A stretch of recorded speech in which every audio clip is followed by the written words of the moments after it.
Welcome back to the Landscaping Podcast, the first episode of 2026. My name is still Joel Barnett and I'm your host. And in today's episode, I'm talking with Toby France from Exterior Architecture. So Toby runs a landscape architecture based in Sydney and on the Sunshine Coast. And it's just an awesome episode because he's a great fella to talk to. That's why it's a bit of a longer episode because I just was having a lot of fun chatting to him. And there's some great things that he's done along his journey. So he started off in the UK and worked for some pretty impressive places. But more importantly, while he was studying landscape architecture, he also worked in construction. So he had that sort of knowledge of it while he was doing the studying, which he mentions helped him out. And I love how his longest serving employee doesn't have a gardening or landscape background, but she's got a interior and architecture background. So I love the idea of people having different mindsets about things and not having two people who are trying to think of the same thing, but thinking of it from a different point of view. So yeah, when I've heard people have interior designers on their staff or just someone they consult with, I think it's an awesome idea and something that should be done more. And it's pretty cool hearing how, even though the company's only been going 4 or 5 years, he started out in Sydney, but now he's building in the Sunshine Coast around Noosa. And it's clear to hear why that's going to be successful because he's really good at building relationships. So, yeah, there's a good few things to take from this chat with Toby. So, hopefully, you enjoy this chat with Toby France. Well, Toby, thank you for joining us on the Landscaping Podcast. My first question for you is how did you start in the industry? Yeah, thanks so much for having me on. I know we sort of spoke a while ago. Yeah, and I'm fairly avid listener, to be honest. So I've listened to a lot of episodes, probably not all of them, but when someone pops up who interests me, I definitely do partake. So I started in the industry. I've been sort of lucky enough to sort of been doing it pretty much my entire working life in one capacity or another. So I sort of left school at 16 and just sort of, did a bit of, I was always working as like a landscaper or in the maintenance or doing something like that. Or I worked on, in the UK, there's lots of sort of big estates and stuff and like sort of strimming lawns and, whippersnipping and stuff. Then I sort of went into and did sort of outdoor education for a couple of years. And then, yeah, went traveling, started doing more and more landscaping, came to Australia and I was landscaping in Sydney and doing garden maintenance. And then sort of was at that crux in your life where you sort of got to start making proper decisions. And it was something that always came back to me and always something that I'd loved doing. So yeah, ended up sort of going straight to uni and doing landscape architecture in at Kingston in London. So you sort of did the 3 or 4 years there.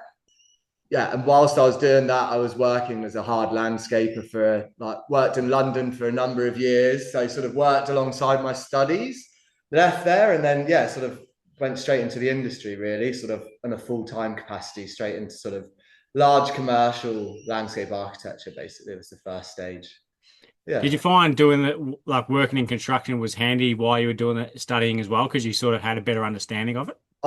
Definitely. And I sort of it was great. And I sort of got dragged into like uni projects. Like in our halls of residence, they wanted to do, replant out the front of the residence. So they sort of like dragged me in to do that, which was great. And it definitely helped with my gradings. But then I think it certainly helped as, you go through your career. And if you've had that hard landscaping experience, you do have a much better understanding of how stuff's built and the work that goes into it and the respect for the boys and girls who are working on site doing these jobs and digging out and stuff like that. So yeah, and I love it. And the sort of actual landscaping, it's a backbreaking trade. It's probably the hardest trade, I'd say.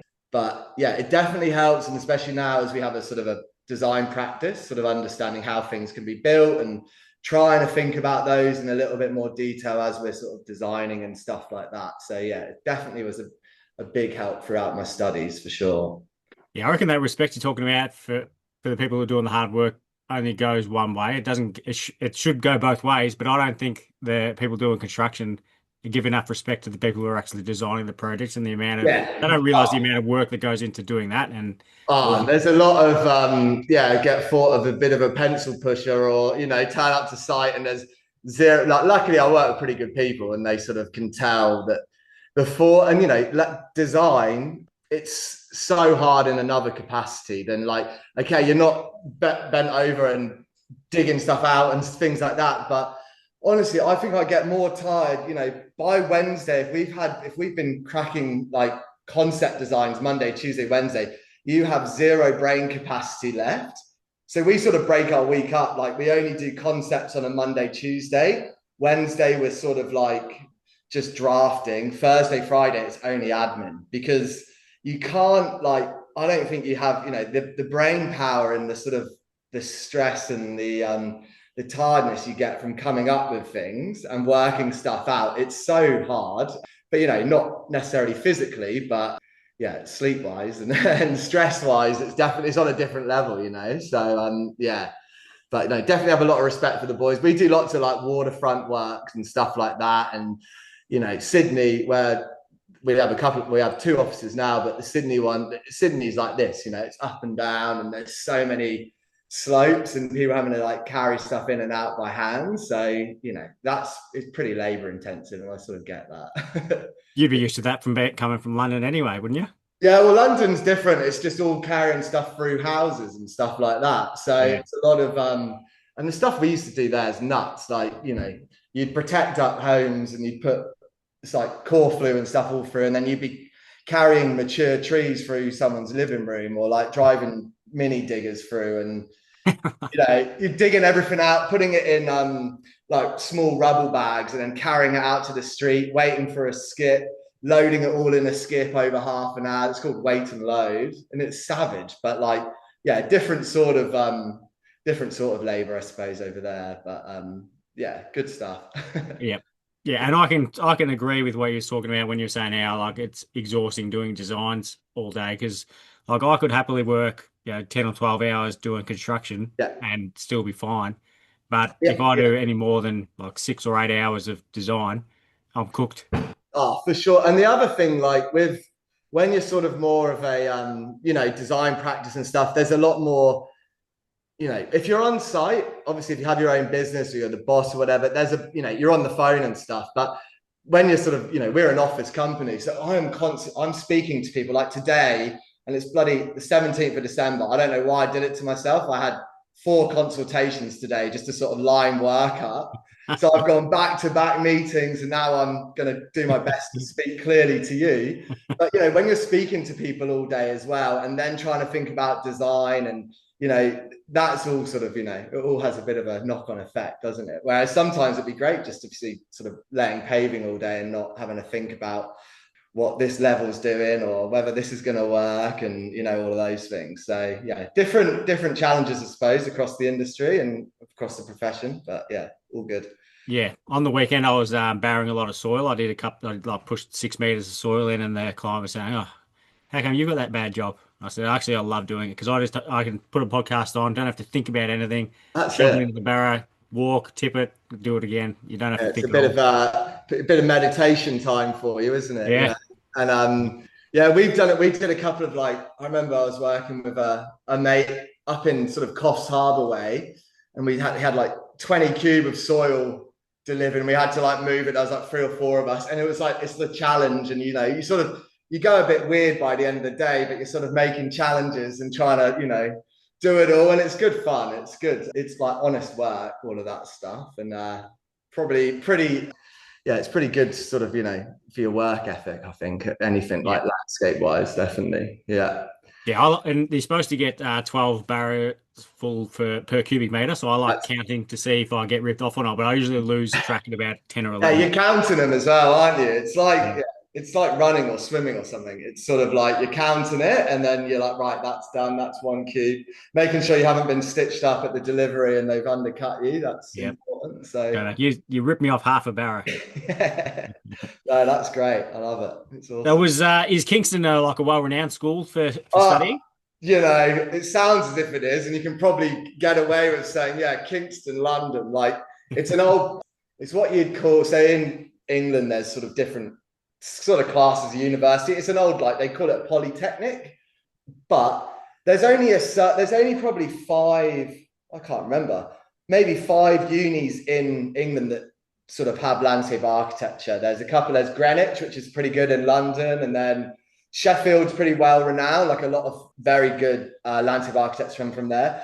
But Kingston was, I was in South London, so we were sort of around that area. So we went there. Oh, well, I went there, and look, it was good. I ended up with I was a little bit older when I went, so that sort of changed. You know, I didn't have your typical uni, especially in England. Like, you know, uni, it's all about being young and a fresher and going out and going mad. But I'd sort of already done that living in Australia, backpacking. So I went back fairly serious and worked hard. I got like ended up with a first class honors, so like the top sort of top you can get, and a couple of like industry awards and things like that. But I think, to be honest, it was just because I sort of worked hard and I really sort of care. I love it. That's the thing. If you love the sort of thing you do, and then you don't want to sort of let your tutors down, I suppose, and you want to sort of do the best you can, and then yeah, that will happen. Then I got ended up getting a really good job for a really good practice as I left. So I was sort of a bit older, so maybe a bit more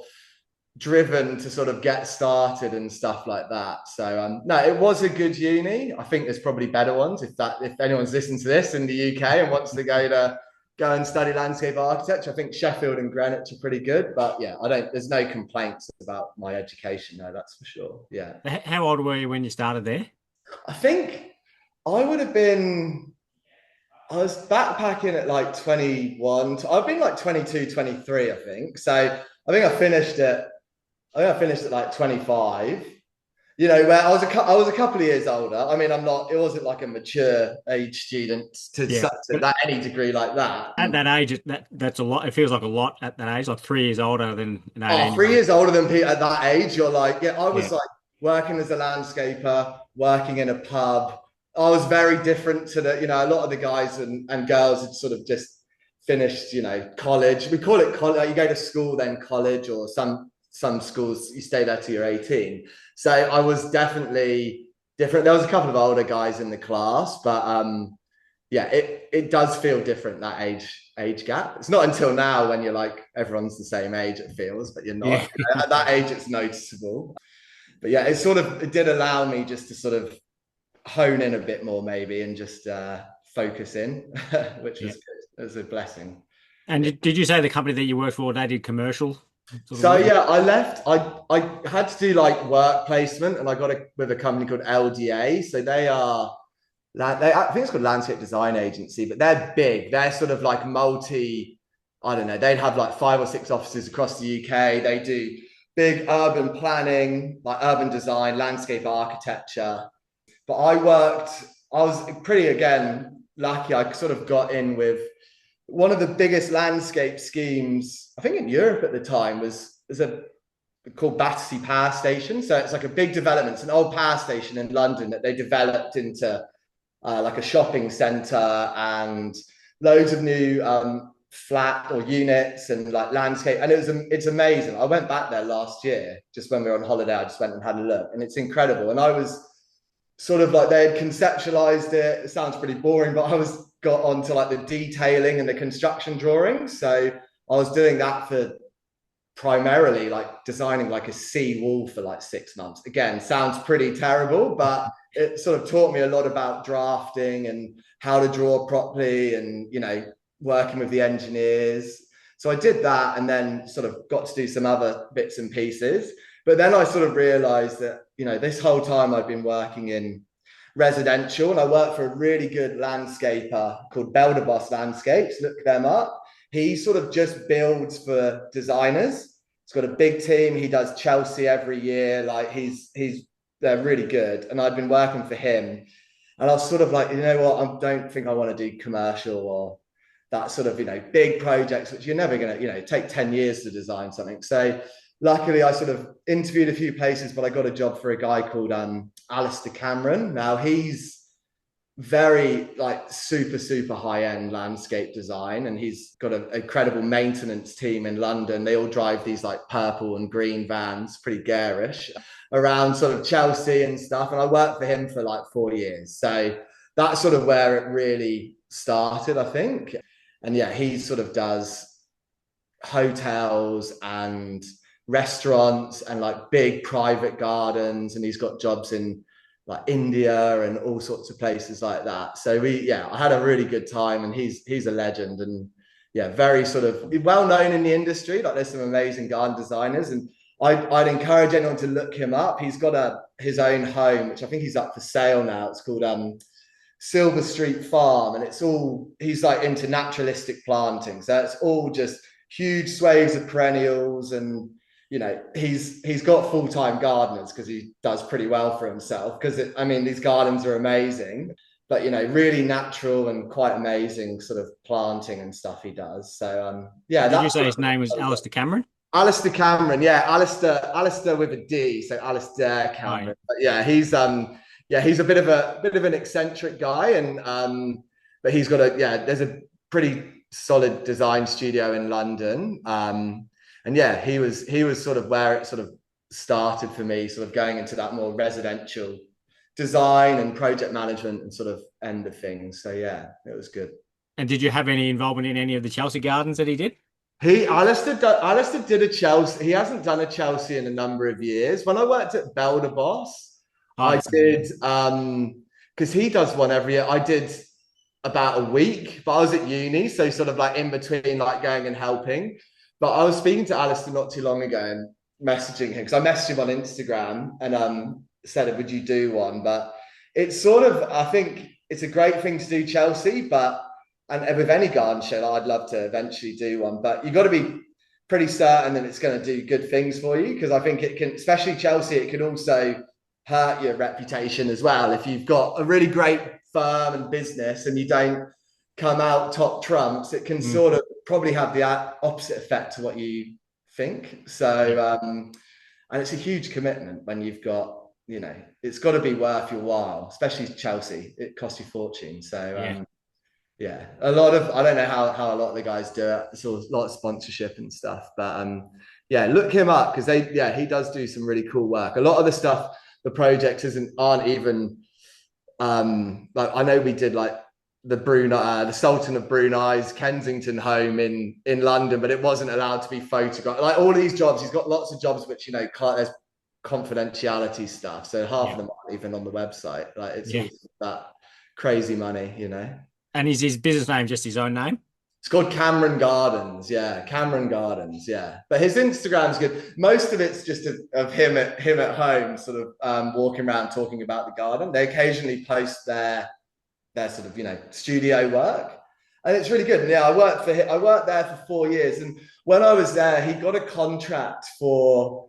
They sort of redeveloped these restaurants called the Ivy, sort of like the one in Sydney, but they sort of like made a chain, and we ended up doing like he did like 20 of these restaurants, and it was all about finding like reclaimed pots and then doing amazing tree planting. We did a big sort of gentleman's club in London with all this reclaimed York stone and like super high end, super amazing. And I was sort of doing more like the project management and overseeing bits of the install and stuff for those things. And yeah, it was so full on and like crazy hours, but it's sort of hard work. But I think that sort of spurs you on and gives you that drive, I suppose, and teaches you a good bit of work ethic when you're sort of young and involved in those really high intense projects. Yeah, which they were really cool, actually, really good. Was there any sort of horticultural training that you did within the landscape architecture studies? Like that's a big thing that I think's missing from landscape architecture, and I think people would probably agree with that because like the first year of landscape architecture is you're learning how to design, and you could be. I remember like being like, what am I doing here? I was drawing like elevations of fences and or like of a house and building, and I was like, this isn't. It doesn't seem like, are we doing the sort of when are we going to start doing CAD and when are we going to start learning about plants? a lot of it's that, you first of all got to learn how to design and like the principles of design and how we spatially arrange things. And then you do subjects of it. I don't think it's pushed as much as it should be. I think you sort of leave and then your practice is sort of ideally where you sort of start to learn those things.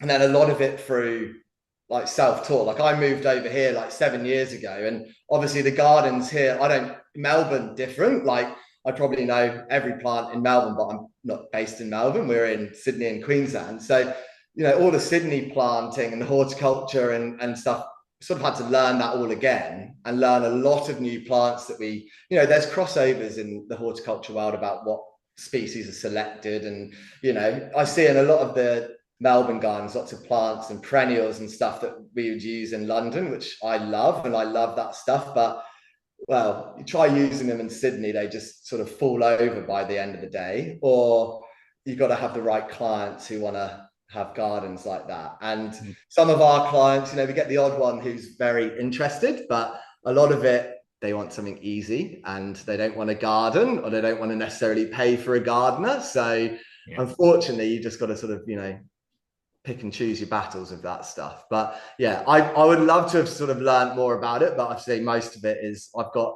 stacks. Every book that comes out we buy, and we spend time going to nurseries, and obviously just being in the industry and around it, you sort of learn more and more about it, I suppose. Yeah, something that attracted me to following Lucy Wilcox, who's based in London, was her planting. Is there's so much of it is just like Melbourne planting. Yeah, It was yeah, crazy. yeah. Oh yeah, and she does some really nice stuff, and it's all, but like that's sort of like that, maybe a more natural, like naturalistic style perennials. That's pretty standard, like in the UK, and like obviously the cottage garden scene, which I love. You see bits of it, you see glimpses of it on gardens, and we sort of try and do bits of it. But then I'll go back and see a garden if they haven't been looking after it. And say if you grow whatever, like a salvia or a gaura or something, and it hasn't been cut properly, you go back there in 2 years and it looks crap. And then you have to cut it back and it never looks the same. It's not ever as intended. But yeah, I love that stuff. It's just whether people are willing to sort of look after it, I suppose, and have the right climate. Yeah, exactly. It's like the grass is greener on the other side sort of thing. Yeah, Because there's the amount of times where people like I'll go to a design consultation, they'll show me a photo of things they like, and yeah, they're all from like exotic nurseries or other yeah, Sydney companies they're using plant combos that don't yeah. work down here at all. Yeah, oh, that's it. And like, yeah, people like exotic nurseries are great for all of their like Instagram stuff and like what they've got. But yeah, because I've just moved up to the Sunshine Coast. So like I've been in Sydney for, I don't know, 8 years or so. And then we've just gone up there and like it's just tropical. Like you can't really do anything. It's so humid and it's getting more and more humid, to be honest. So all the stuff up there, it's sort of a different palette again to what you can sort of do down here. Well, it's subtropical, but there are bits and crossovers and stuff that you can do, but we've tried and failed with heaps of things. I'm not scared to admit that. Like I've put stuff in gardens and then I've just gone, that hasn't really worked. But that's all part of the process. Like no one's really perfect, especially with planting. It's such a sort of an ongoing education almost. Like you're always learning. Like I will never use a heliconia again, like definitely not in Sydney, because I was at a job today where they are just, and they work, and she was going, they don't work in Sydney. I'm like, people do use them in Sydney. You wanted them, like we put them in, but the wind's just got them, and I'll never use them again. Like they don't really work very well here. Whereas at our house in the sunny coast, we've got them all everywhere. So it's just, right plant, right place and stuff like that. So it's all, yeah, a bit of an education, I suppose. Yeah, and that's the best way. Like you might find that in certain, you might use one plant 4 times and it kind of might survive but doesn't thrive, and then you put it in another spot, and that's the perfect spot for it. So Yeah. then that's where how you learn where you can use those types of plants that like almost no one else has. And with the planting, like we do lots and lots of projects. Some of them are, we sort of, we're a new firm, like we've only been going for like 4 or 5 years. So we've been lucky to sort of build up and get some like quite high-end projects, which is obviously that's where everyone wants to be. But at the end of the day, like you've got to do what you can do as well. And you can't select, you can't click your fingers and say, I want to be at the top. So on those jobs where we are, like we're heavily invested, and I'll go back and look at them. And you know, the way, say, when I worked with Alistair, it's all about he had a different approach, and that he would do a plan, but then he would just call the nurseries and they would just deliver hundreds of plants, and then he would just pot them out and then send half of them back. Like that's when you're at that game when you can just sort of do that, when you're spending, you know, so much money on these things. Obviously not the same here, but it's a, things don't always work, and you've got to go back. You've got to have a good gardener, and there might be, we need to move that here, or that's not really that ligularia, for example. They are huge, and like we've put them in the wrong spot recently. We said that we just want to move those to the back of the bed, and it's all it's a sort of an evolution, really. You know, it's always Yeah. changing and trying new things and moving stuff around. But yeah, unless it's something very basic, which some people do want, and you just got to sort of nail that, which is, yeah, fine too. Yeah. Yeah. And that keeps it interesting as well, mixing it up in the ones you're going to really have a challenge with and other ones that are just sort of like the meat and potatoes. Yeah, exactly, exactly. And that, you know, planting's obviously, so I'd say we do a lot of we work with lots and lots of swimming pool builders and stuff, and doing like lots of pool and hard landscaping design, which is great. But then the planting's like, you know, we do so many jobs where it's the same with landscaping. Unfortunately, it's such a great industry, but it's the first thing to get cut, like as the budget goes, and everyone knows that, and it's just the way. And you know, you could end up doing like an amazing job, but you know, we want to save 5 grand on the plants, and going, why? You've just spent however much on everything else. Okay, well, we'll go from a 1 meters high palm to a 200 litre, which is not going to grow for years. You're never gonna have that instant effect. You probably would have sold the home by the time it looks good. So it's a shame. We always try and push people, and like, you know, at least with trees and stuff, like really try and spend a bit of money. But at the end of the day, it's their money. It's not mine. I can only ask them to do it. And but yeah, we can just sort of, yeah, have to see how they want to do it essentially. Yeah, it's definitely finishes the jobs off, the planting. That's what makes everything look great. So Yeah, that's always the last thing I'll take out when they want to dial the budget back. I won't touch the plants when I go back to them first. I say these are all the things we can change and bring it yeah, back, and the plants won't have changed at all. yeah, 100%. Because so we do lot, yeah, the plant schedules, and then we're often involved with like purchasing the plants and stuff. And you know, we'll buy everything and say smaller plants in like 200 mil pots and stuff like that. But when it comes to trees, we're always trying to, you know, get something that's bang for your buck. Or if they want to spend some money, and you know, okay, well, we're happy to invest this amount. Like we're doing a big job at the moment. They're happy to invest very large amount of money on trees, which is great. But then everything else, I'm like, well, let's not get 600 mil Buxus balls that are incredibly expensive, and we'll just go smaller stuff. And but you know, at least we'll keep the trees, so you've got that instant sort of landscape, and everything else can sort of grow around it. Yeah, so it is important, and it's definitely a fun part of the process. Yeah. Yeah. So you said you worked with Alistair for 4 years. What was did you come over to Australia after that, or what happened then? Yeah, so my wife's Australian, and I'd obviously met her when I was backpacking, and then she kindly came home to England, and we sort of stayed there, did uni, had our daughter, and then, you know, she was sort of ready to come back. So then we moved back, moved to Sydney, and then I got a job for sort of got a job for 2 years working for a design and build firm in Sydney, which was really good. And they do some really nice stuff. And I was just sort of doing more like project management stuff for them. And then I was sort of like, look, I've always wanted to do my own thing. Like it's just, I always was going to happen. And I wanted to do my own design and, you know, maybe design and build. But sort of COVID hit, and I was just like, well, I just going to do it. Because I was working at home. I'd sort of made a few contacts. I got one job, which ended up being an absolute cracker, and it actually came out so well. I don't know if it was like lucky number one, or it's on the wall here. It's like a big floating concrete stairs. They had like a Nice. existing swimming pool, and we cut that in half, and we did some like, it came out really well. And then that, from meeting that one contractor, it just sort of, as it naturally does, you just sort of go, and then suddenly, you know, we're like 5 years into it, and we've got a couple of staff and whatever else. And yeah, it's gone really well. But that's through a lot of, you know, hard work and definitely luck and, yeah, stress and tiredness. But yeah, it's certainly starting to pay dividends now, I'd say. And yeah, we're doing some really, really good stuff, to be honest. Yeah. How did you get that first one? It was just through, speaking to, because I work for a design and build firm, and then there was a guy who we used to subcontract out to, who I still do. He still does heaps of my work now. And I was sort of speaking to him, and he was sort of saying, "Oh, Toby's going to start doing some design." He spoke to another contractor because we're based in, I don't know if you know Sydney much, but we're based in the Sutherland Shire, which is like South Sydney. So you've got like centre of Sydney with like Bondi and sort of then the eastern suburbs, and then down the south is the Shire, so on the coast. And it's sort of it's a great area, but it's sort of like everyone knows everyone in the Shire. It's one of them, and there's lots of development, there's lots of builders. It's a family suburb place, but there's just constant work going on. There's waterways and waterfronts.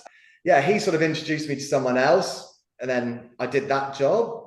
And then it just happens, doesn't it? Really, before you know it, you've got work and you're starting to make those big decisions about, well, should I put 100% into this, and do I start, trying to really put myself out there? And yeah, it's all baby steps, and definitely make a lot of mistakes and lessons along the way. But yeah, and then sort of from there, just met more and more, get a lot of work from yeah, landscapers who will go to a job. And the way I sort of do it is they might meet a client, and then I'll say, look, you need a design for this, speak to Toby. I'll obviously go in, do the design, and then work with them. Then it obviously goes straight back to that contractor. It's not like I'm taking that client and tendering it out. I say, look, hey, you've done a design, I'll do the design for you, but then it's, you're going back to speak with this guy, or essentially it is up to them, but we're not sort of tendering it. And then yeah, there might be other ways we sort of do it. There's lots of pool builders, because Sydney, you need, especially where we are, like has to go, you have to do a lot of development applications, or I think called complying development. So everything needs to be drawn properly. And if it's complex, they need, landscape architect to do the DA, so waterfront. So lots of builders and yeah, architects we sort of work with. And yeah, we get a lot of general inquiries as well. Sort of some, you get the occasional good one, you get the occasional let's have a quick chat on the phone before we start really getting into it. But yeah, it's just been sort of a progression like that, really. And when did you put your first employee on? So I got the first, so there's there's those overseas companies like that. Tim Hanna, I think you've talked about him. So another company. There's a company in the Shire as well called there's a guy called Brandon, and he would be the person. I know you always ask who would you recommend, and I'll talk about him later. But that's who I'd probably recommend you chat to. So he set up in Bali, like an office with landscape architects. So I used him, and I had a guy initially just for like drafting, and I was just doing drawings, and that was probably about 6 months into starting, because I just needed drafting and needed 3Ds, because we just do models for everything.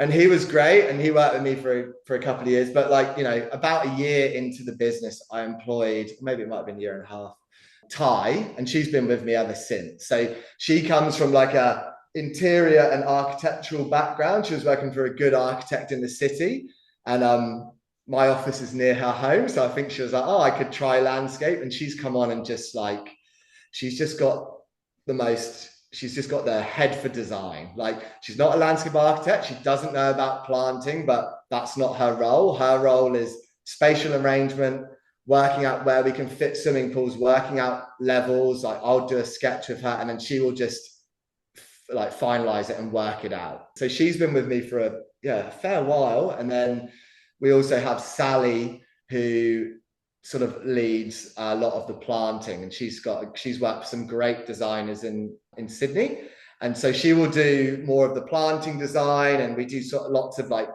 DA plans, and she'll sort of do that stuff. So, and then we also have an admin girl a couple of days a week, Courtney, who just started, who's also very good and very organized, and has been a huge help. So yeah, it's a small team, but it's it's pretty good, because everyone sort of is involved in one project. It's not like one person does it. Like, it will come in, I'll look at it, Ty might do the hard works and the layout with me, and then Sally will jump in, do all the planting, and then we all sort of try and collaborate. Although recently we've been so busy that everyone's having to sort of do bits and pieces themselves. But yeah, there's like four of us, and we had a student, but she recently left to go to a very good firm in Sydney. She just finished uni and she's got a great job, so I'm very happy for her. But she was also really good, so we might have to find someone else, to be honest. But yeah. Yeah, I love the idea of having someone who's got an interior design background because it's good to have someone from a different industry to have different ideas about like and yeah, just coming from a different mindset. Oh, she's like, yeah, Thai, but she's worked in architecture as well. So, like, if you can look at a set of plans and just draw something so it spatially works and really thinking about, okay, well, we need this much room. She's very, very good at that. And then we do a lot of, say, like facade renovations as well. Like that's sort of become a fairly big part of the workload. So you might have an old sort of weatherboard home, and then we're just sort of thinking about, well, you could do maybe not structural changes, but aesthetic changes, like what colors we're going to use, all of these things, and then doing some renders and stuff like that, and thinking about materials. We do some structural stuff, like we've done some really good ones. So yeah, she'll lead all of that stuff, and she's got to just a good eye for design and a good understanding of space, how things need to come together and stuff. So yeah, very lucky to have good people who are like working with me.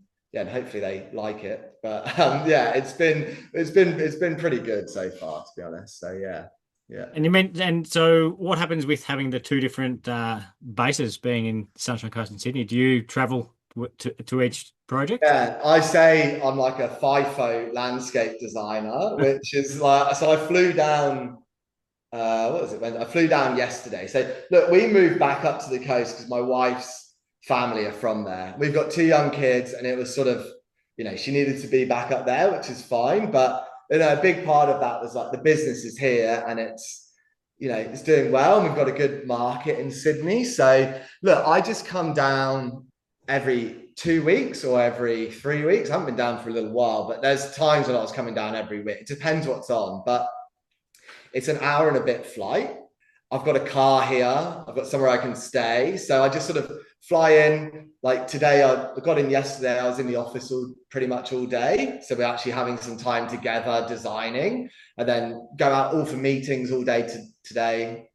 And then tomorrow we're going out for lunch and stuff. But yeah, I sort of come down, do that. And then I'm just working from home. The girls work in the office, and then they sort of have we all do like a 9-day fortnight. And if they want to work from home, they can be in the office 3 days. Like try and make it because I'm not here. I can't be like, you guys got to be in the office. But we do try Monday, Tuesday, Wednesday to all be in the office, even if I'm not here. And it works like that. Like it's full on, but it works and it's working. The main thing is like now we're starting to get we've got some of our biggest jobs for next year are up and on the sunny coast. Like there's some amazing places. Like we just finished one on Noosa River last week. So yeah, so if there's any landscapers or architects or contractors listening from Noosa, we have started working up there. I just haven't done any reaching out to people yet. But yeah, we've got a big job in like Noosa Hinterland, like a huge swimming pool, like very, very expensive high-end project that we're designing, and that's starting in February. So yeah, the aim is to sort of start to pick and choose a bit more of the jobs and start to do some stuff up there, because it's beautiful up there. It's amazing. So Yeah, well, you don't need to say that twice to a Victorian. yeah. Well, half of them are up there, it seems. It's mostly Well, English and Victorians up there, to be that's what my boss did. He was a FIFO worker as well, so he had the business down in Geelong as well as in Caloundra. Oh, So really? No yeah, way. Yeah. so he would fly in and do quotes there, and yeah, Yeah. Well, it's working at the moment. I don't know if I can do it forever, but whilst we're starting to get better and better jobs down here. Like there's a great Sydney's got such a good market and stuff like that. But ideally start to do more and more up there. But it's a process. As I said, you can't like click your fingers and just say, hey, we're going to start it up here. It doesn't work like that at all, as you'd know. So yeah, being able to do it across both areas is pretty good, and it's I feel very lucky, to be honest, to be able to do that. It's worked out well so far anyway. yeah, that'd be good for the one who does the plants as well because she's got a new like plant palette to She's choose from. got she's got a new plant palette to work with, and yeah, it's just a different. Sydney, where we are, landscape design it's like it sort of goes with the architects. Like, okay, you got the architect. Okay, where's your landscape architect, your landscape designer? Up there, it's like the builders are like, oh, I know, we don't need a survey. Just come out and measure it up. I'm like, oh, we don't really do that. Like, we need a survey if you want to draw this properly. And it's a slightly different attitude towards it, which depending on where you go. So they're sort of trying to break through because there's not a huge amount of people doing it up there. There are some really amazing designers and stuff.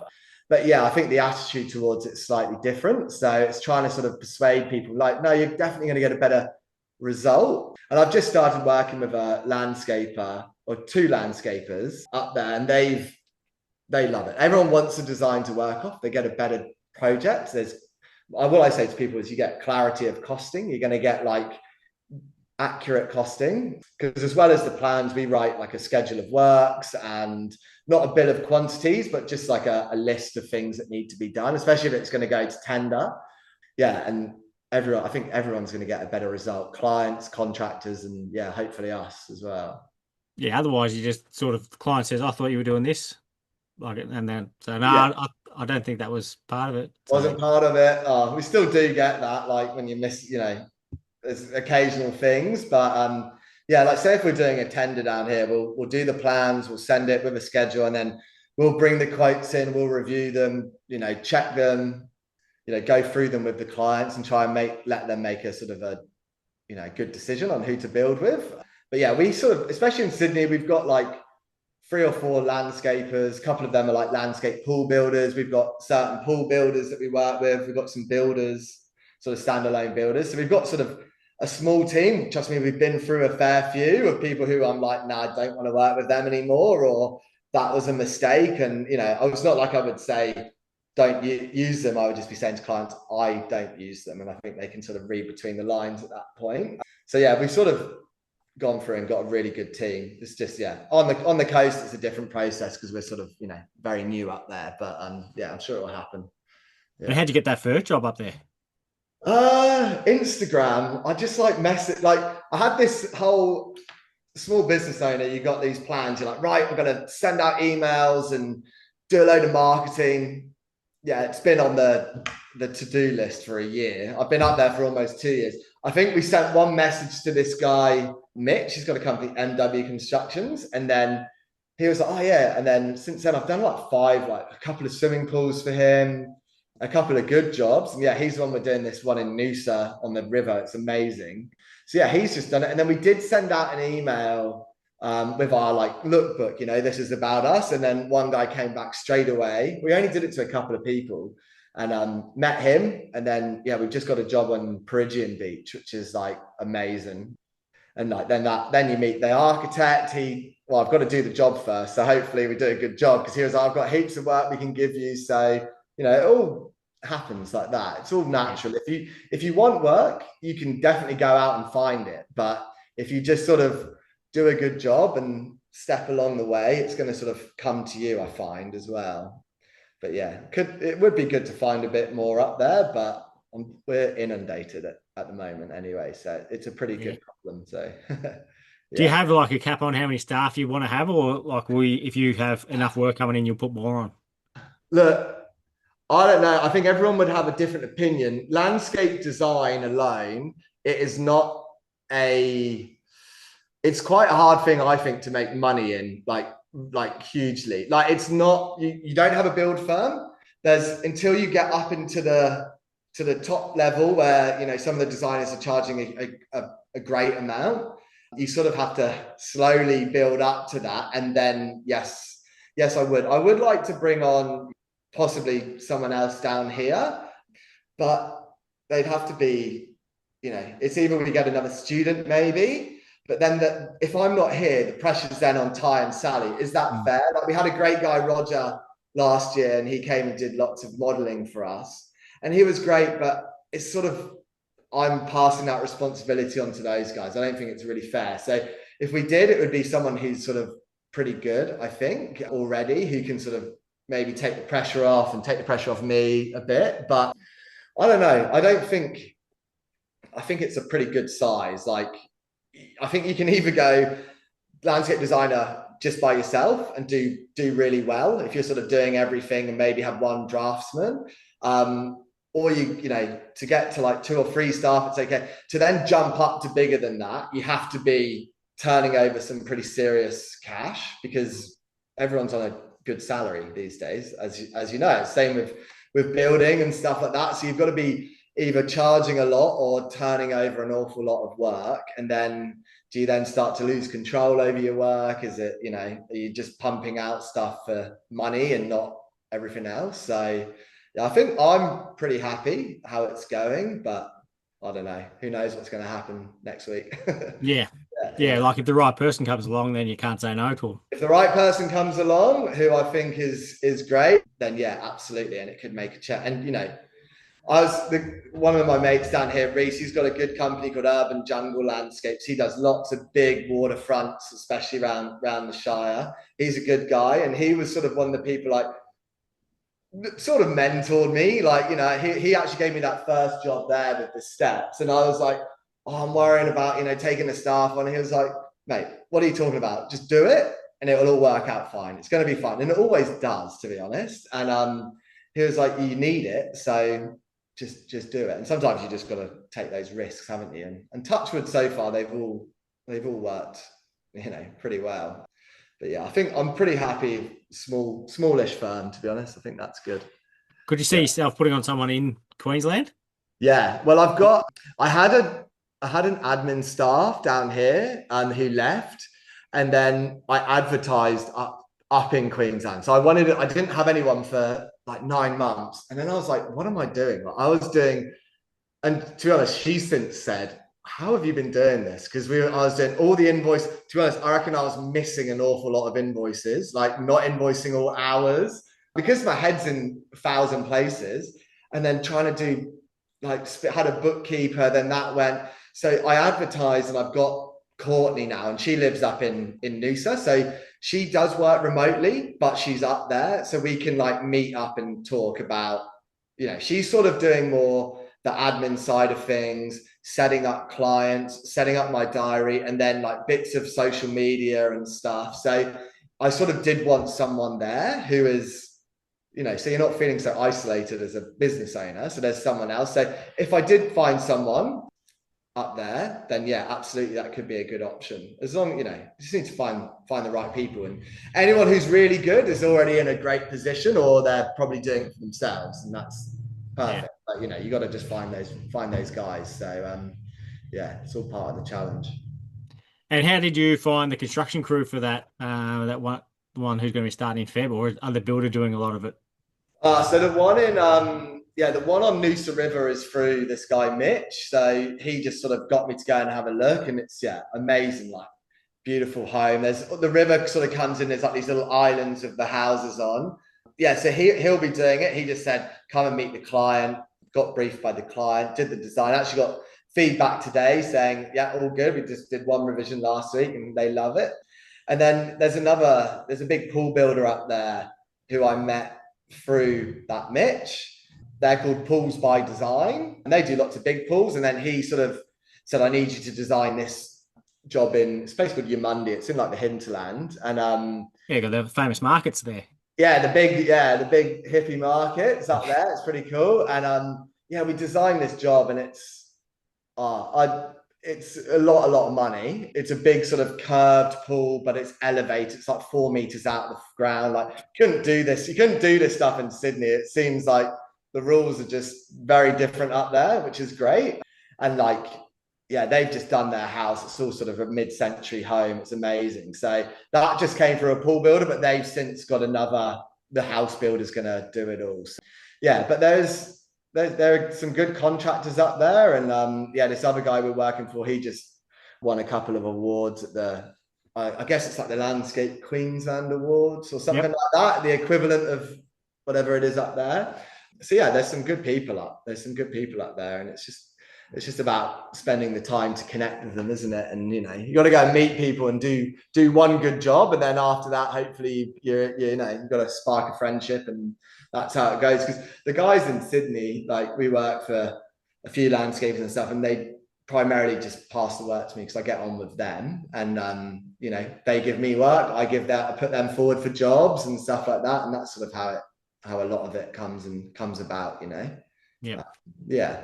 And do you have like 3Ds with every uh, presentation? If we're doing it, so we do. If we're doing a concept like, so in New South Wales, if you're building a home, and this is especially in the Shire, like any home, you have to do a landscape plan. So it's got to have, what trees, like according to council, you're going to do and what the planting is. For jobs like that, which are very straightforward, and it could just be for developers or someone who's building, it's duplexes going up everywhere here. So something like that is just like a planting plan and a compliance plan. So there's nothing, that's straightforward. As soon as we're doing a concept design, like someone's like engaged us and they want to do, new swimming pool and al fresco. Yeah, like we draw in plan, but then we present a sketch initially. So we sort of break it up. We'll meet the client, have a consultation, understand survey's done. We'll model everything from the survey, and then we'll draw something in plan, put it into like CAD, and then we'll present a plan and then a really basic model. So like a basic SketchUp model, just to sort of start that conversation and say, look, this is how I think it will work. We don't give options, we give our best option. And then I just say, look, this is how it's going to work. We then there might be a bit of back and forward at that point. And then we present once we're sort of happy with the layout, then we'll present like proper 3Ds, like renders and stuff like that. But try not to, unless we're feeling super confident, which sometimes we do, we'll go to full renders, but they just take a long time to get them looking good. So I'd rather work as a bit sketchier to start with, and then we sort of present that. But yeah, I think everyone expects them, to be honest, especially if you're engaging like a landscape designer, landscape architect, you want 3Ds and everyone sort of mentions it. So it's just part of I think I still on our fee proposal say, yeah, free of charge. I used to charge for them, but now it's just like, oh, look, we're going to throw in some 3Ds, but it's all sort of, part of it, to be honest. Yeah. Because as well, we model the site and everyone can be a great designer and plan. And that's how everyone drawing sections and elevations. And that's how you do learn to design. But you can pick up on things in it that you've missed straight away on 3D. You go, well, actually, that level drops quite a lot of that fence. We need to think about that retaining or stuff like that. So it helps us as well, because you can check your design and go, actually, that might look good on plan, but really it makes more sense to do this or do that. So yeah, we always draft in 3D. So yeah. Yeah, there's one thing I always see, like especially when retaining walls are getting done, is that they'll run straight across, but they don't have a return anywhere, and Yes. like it doesn't make any sense. It's not possible that they don't have a return. Yeah, then you got 900 mil up against the fence or Yeah, something like that. Yeah. And yeah, it's things like that you can pick up on straight away. And like a lot of the jobs that we do, say if it's a waterfront, then you have to produce like 3D renders anyway to go to council. So we sort of do everything, especially in Sydney and like Sutherland Shire. It's fairly strict, especially if you're working in like constant, like they used to call environmental zones, conservation zones. So you've got to be quite sensitive and thoughtful when they want to see all of this stuff, and yeah, retaining walls and how they work in. But that's a prime example. Yeah, retaining wall up to the fence, no return, and thinking about how that works. So yeah, 3D modeling, and it helps all the contractors. They can just go, oh yeah, that's what it looks like. And often as well, I used to sit there and like talk through plans, because I'd be like, this has taken me 2 days or 3 days to draw up this plan and elevation. And you can see people just getting more disinterested in it. So you sort of got to jump straight to the 3D and go, there you go, that's what we're thinking. And then, wow, yeah, okay, understood. So yeah, they're pretty important, I think, part of the package, basically. Yeah. and how do you go if someone has given you a budget, knowing whether you're right on that with your Yeah. design? It's funny, I've just come out of a conversation with a client about that. He's got a waterfront and it's covered in like fishtail fern. And he was like, how much to do this? And he's talking about level areas, sauna, jacuzzi, like spa overlooking the bay. It's amazing. And I was like, I can't, this is too hard for me. I'm not going to stand there and give you a cost, but you're talking hundreds of thousands of dollars. So I always will speak to clients about budget, but it's all very site specific. Like say if it's a flat block, they want a pool, and they want this, this, and this. And I can tell you straight away, well, it's going to cost you in the region of this to this. And I ask them fairly straight up as soon as I get to site. But with design, it's, you know, if they say, look, I've got 200 grand, and I go, yeah, this is a 300 grand job. I always say to them, look, let us just design it, the sort of the best solution, and then you can value engineer it, and then we can cost it. Because it's not like we're designing a home where you could go on a, you know, all right, pull out a bedroom, change this, change that. Landscape, there's so many variables, and you know, you could be working on a sloping site, you could have bedrock everywhere, you could have, you know, mixed fill that you've got to get rid of, you know, drain, there could be sewers that you have to contend with. So yeah, it is we definitely do consider it, and I sort of know what things cost because obviously we've been doing it for a fairly long time. And yeah, but often I will say, like, okay, if you got 300 grand, okay, that's fine. I think it's going to be in the region of this to this. Then we'll just design it and sort of work for it. And maybe we even get a contractor to start giving some preliminaries at the sketch. But like we sort of know, like this guy today said, oh, we're going to repave and re-interior the pool. I said, well, you know, there's probably 60 grand in that. He said, I got a quote today, it was 57. So I was like, okay, well, then you got to trust me on what I said about the waterfront being however many hundreds of thousands of dollars. Like that's what you're going to look at. So yeah, it's a big consideration. It's a hard thing, but you know, as long as you don't go way too far, because you still want to produce a really nice design for people. They've engaged you for however much money. Like we got to come up with the nicest stuff, and yeah, it's a difficult one to get right sometimes, but yeah, do our best. Yeah. Yeah. Yeah, and the more you've been going, the better you get at doing that. It's a lot harder when you first start out. You wouldn't have a clue, but then yeah, the And more you're you do. probably saying things because you want the jobs, but you know, Yeah, more and more you do get older and you get a bit more set in your ways, and you're just a bit like, well, it's going to cost this much. Well, what do you want me to do? Like, you know, what you're talking about is maybe not so realistic, and you can sort of, in a professional manner, put that across to them and let people know. But you know, I always say, look, let us just design, because often you're working on difficult sites. I'm like, there's not really a different outcome. We've got to design this to work, and you know, whether that's, you know, stepped access or something like that. But then we can look at, okay, well, what the materials are. Well, let's not do concrete and tiled stairs. Maybe we have to do timber stairs or something like that. And you know, as long as you get that spatial arrangement and how it's all working right, and then there are things that you can sort of value engineer. But you know, if they're saying, you know, they want a pool and a spa and an infinity edge, and I go, well, get rid of the infinity edge and don't have a spa, and then there's your money back, but you still want the pool. So yeah, it's a constant sort of challenge, I think, because yeah, as I said, landscape's got lots of variables, and there's lots of things that can push prices up or down, generally up. Like everything, I get some quotes recently, and I'm just like, holy, like things are getting pricey. It's the same for everything, I suppose. yeah. When you said about telling them being professional when you tell them that things aren't realistic, I had a client where I went out there and they had a pool going in, and then they were telling me all the things they wanted in the design. So there was some retaining walls needed to get done. They wanted some advanced plants and paving and a pergola with a built-in barbecue, and then the front Yeah, yard landscaping as well. And I asked them what their budget was, and they said 50 grand. yeah, So I laughed at them, yeah. You're like, but they were oh, being serious. yeah.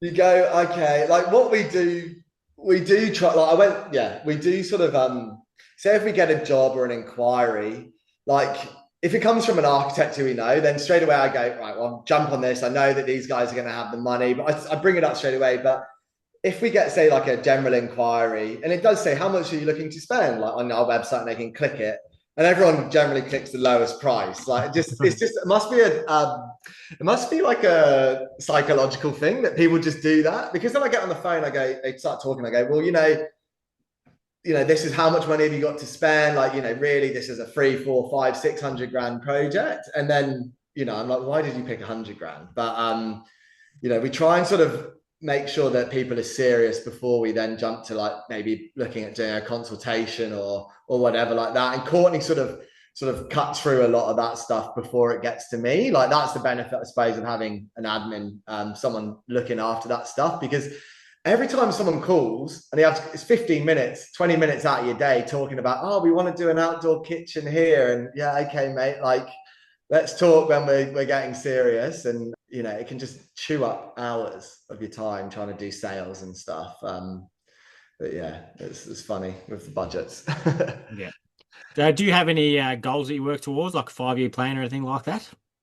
Definitely should do, but definitely don't. We've just sort of been freewheeling. Like, I'd love, you know, there are things I'd like to do. I think a bit realistic. I'm really happy with like the business start, and we've gone from doing small things, and it's been a natural progression up to doing some like next year. Like this year, we've built some amazing projects, stuff that I'm really super proud of, and like you know, we've been in the local project a couple of times for jobs, and we just did an amazing job down on the south coast. And one of the first jobs we did was a motel, and that was super cool. And like, I think the goals are just to sort of probably keep getting better and sort of working our way up. But yeah, there's no sort of like what do I want to do. I'd like, you know, maybe one day do a sort of a garden show or something like that. But you know, I don't think I'm being honest. I think I'd want to feel super confident in that I'm ready to do that. And as I said with like Alistair, like you know, I'd want to go in there feeling that I'm going to come out with the best outcome. So I think I'm still, you know, sort of developing really and stuff like that. I'm not ashamed to say that. But yeah, it'd be great. You know, we've been in some great magazines, and like next year we've got some photo shoots. We're starting to line up a couple for this summer of some like really good projects. I think have just elevated the practice in the studio, and yeah, hopefully that will just lead to you know better and better work really. So it's regarding goals. I don't know, just keep on going. I've sort of toyed with ideas of like, oh, up on the coast, should we look at maybe doing some build work ourselves? And like that's always been in the back of my mind, but I just go, how would I ever start that? Like it's so busy, and You'd yeah, almost need like almost a business partner to run that side of the things. if there's someone out there, I'm putting it out to the world who wants to approach me, who would like, yeah, it's something I've thought about, but you need to find that person. Like in Sydney, absolutely not. Like we've got such great relations and stuff like that with all the contractors, and like we get on really well with everyone. So but, you know, maybe that I've always thought about maybe we could do that, have a bit more control over stuff. And because you know sometimes you know you do a design and then you get a phone call 3 months saying, oh hey, we're building your job. And I'm going, oh yeah, because we do lots of projects or stuff that goes to council, lots of swimming pools. And then you know some of them we manage to keep control of, and we're in charge, not in charge, but you know we're involved with the clients throughout. But some of them, you know, they disappear into the world, and then you know you turn up and then they're built, and you know we sort of then that's fine. But because not every job is a super high end where everyone wants to be involved in it. So yeah, maybe there's always been that in the back of my mind, but I don't know. It's just we're doing pretty well at the moment. I've got no complaints. So yeah, I think just keep progressing really. Yeah, Yeah. you If it know. ain't broke, don't fix it. That's right. Well, I feel broke, but that's because it's the 17th of December and I'm got to go out for dinner after this. And then tomorrow's like, yeah, it's just full on, you know. How have you been going? You must be you busy this time of Yeah. year. I've got what day is today? Wednesday. So I've got another 3 days, and that will be I'll have worked 27 days straight, like doing construction Fantastic. every single day.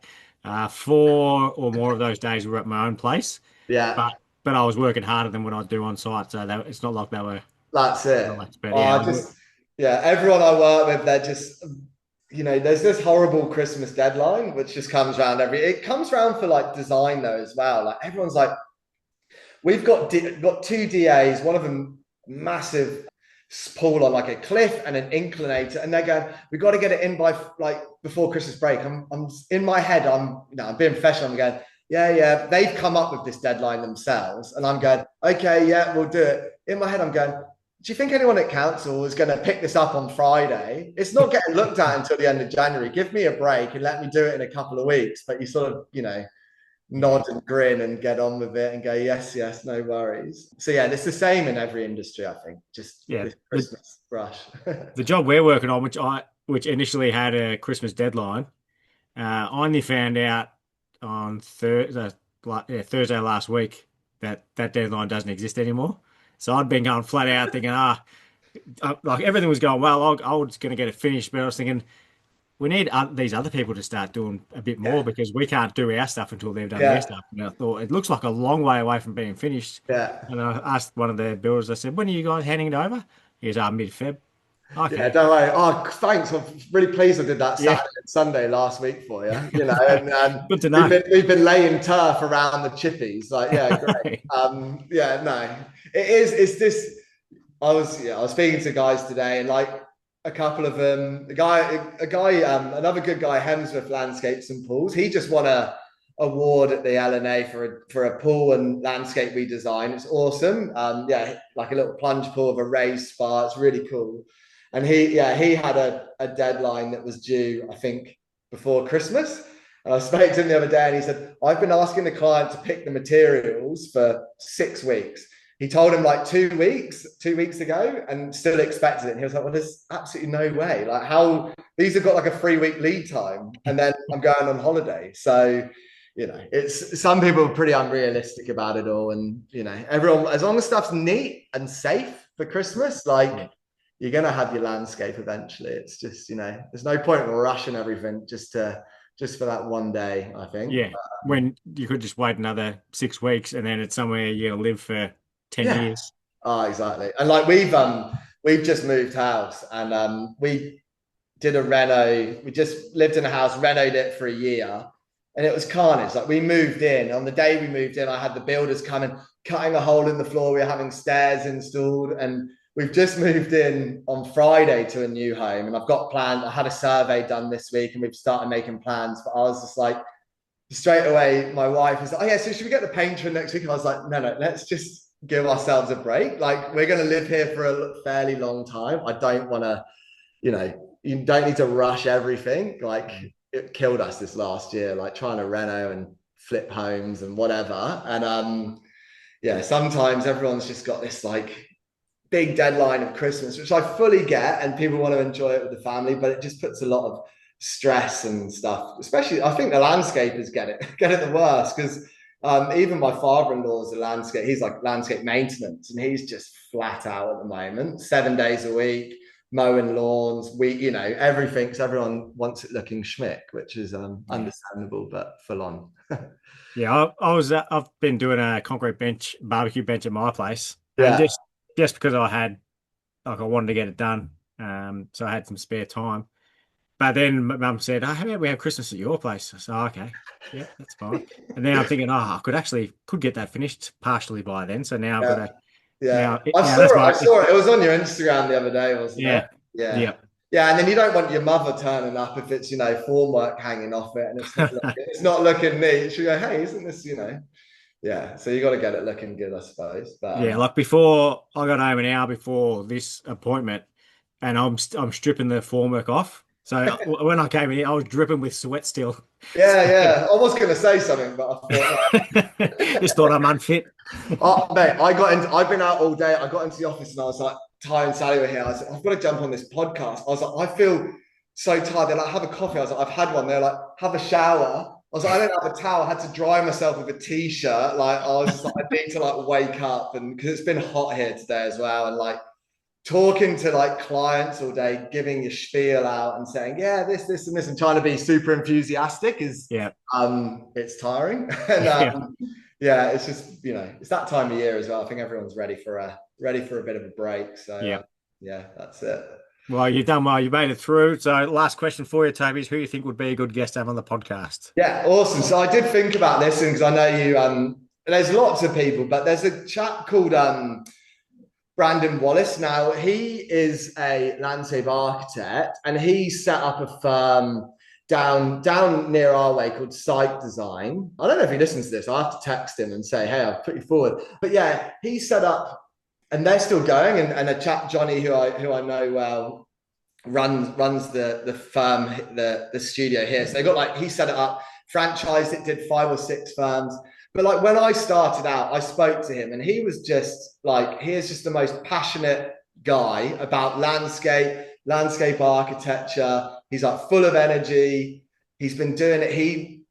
He sort of knew what I was going through as I started it. So he sort of did, he was definitely not like a mentor, but I had chats with him. And then he set up that company in Bali. So he's just been involved. And I think he does like, he was studied with like Jamie Jury and stuff. And he's just like around our area, everyone knows site design and everyone knows Brandon from back in the day. I think he was like, I went from waterfront to waterfront to waterfront, just designing all of these homes. I think he's just got a lot of energy and stuff like that, and he's probably got some good insights to give. So yeah, that's who I put forward. But there are many others, but obviously I had to put one. So yeah, that's what Awesome.